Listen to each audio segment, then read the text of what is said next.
Hello everyone, this is Benjamin Ryder from the Academy of Gaming, Film and Animation. What we're looking at today is how we can get this sword that we have modelled into Unreal and into the mannequin's hand. So far we've looked at how to model this sword. We've also looked at how to bring in certain animations into the mix, but now we want to actually look at how we're going to get a sword imported in and into the hand of the player, so that when we press a button it spawns. We've got to look at, when they walk over it, can they pick it up, so we can make the most of the pick up and sword swing animation. So the first thing we're going to go through in this video is how to export it out of Maya so that we can use it inside of the Unreal Engine. So there's a couple of things that we want to consider when we're bringing this sword in. One of them is scale and the other one is position. Because this sword is at the moment just on its own in this grid, it's actually going to be really small when we bring it in. The other thing to consider is this pivot point. We want that pivot point to be on the handle, not right here at the blade, because we want it to spawn in the player's hand holding the handle. If that pivot point is here on the blade, it'll spawn with them holding it in their the hand over the blade, which we don't want. So I've also got in here the Unreal Mannequin.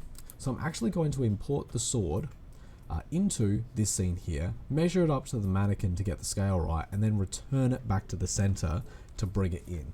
In fact, I'm actually just going to grab this mannequin, copy and paste it into this scene here. Now, I don't need the actual skeleton itself, I just need the mannequin here. So you can get an idea about how small this sword would be if we imported it right away.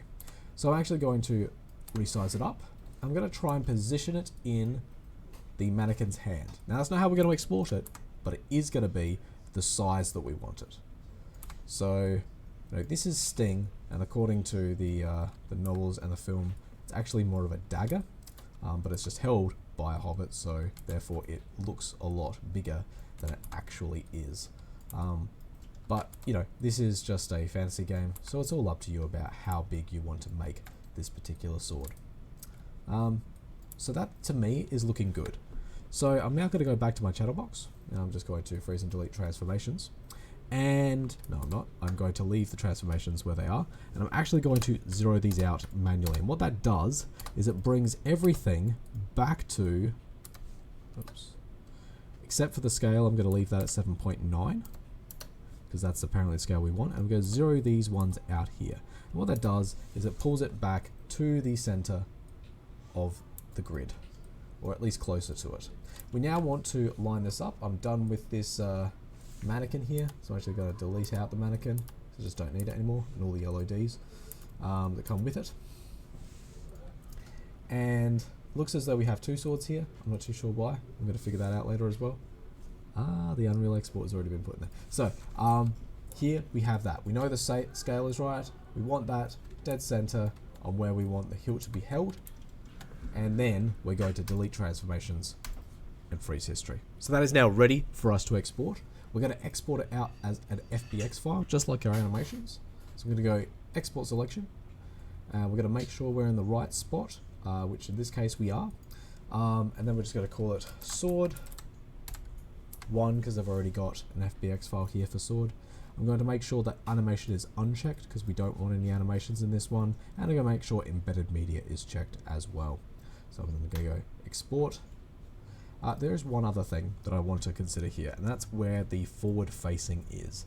So inside of Unreal, I'm fairly certain, if we look back here as well, this is front. So it is facing the right way, but it's just needs to be spun around 180 degrees, just so the forward is forward. If I put this back to world, you'll see that yes, that is the world Z forward. And it's just preferable just to make sure that everything is forward facing. So with that in mind, freeze transformations, delete history, go back, export selection, and just export that sword out again.